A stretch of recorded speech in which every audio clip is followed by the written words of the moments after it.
রোজাদারের কলিজা শুকায় গেছে। কেউ যদি টেলিফোন করে এখন কথা বলা যাবে না, মাথা গরম।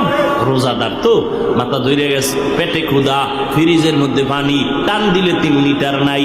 একজনে কয় ভাই দরজা তার জানালা আটকাইয়া পানি পান কর। কারো দ্বারা আমি জীবনও কব না কসম। কয় গলায় ছুরি লাগাইলেও পানি পান করব না। কেন? আমি আল্লাহকে ভয় করি। ইফতারির মাত্র বাকি আছে 10 মিনিট, সামনে ইফতারি রেডি, পানিও রেডি, রোজাদার বয়া রইছে, খালি বারবার ঘড়ির মধ্যে তাকায়। সারাদিনে যেই পরিমাণ ঘড়ি না থাকছে 10 মিনিটের মধ্যে 13 বার ঘড়ির দিকে তাকায়। মুয়াজ্জিন মরলো, এখনো কেন আজান দেয় না?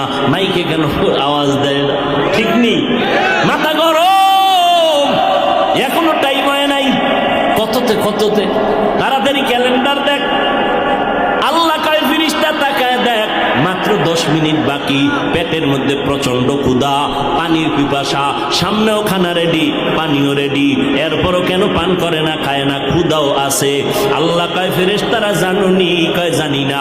আল্লাহ বলে ও ফেরেশতা তাকায় দেখ, সবাই আমি আল্লাহকে ভয় করে, এবং তোরা সাক্ষী থাক আমি আল্লাহ এদের জীবনের সব গুনাহগুলো মাফ করে দিলাম।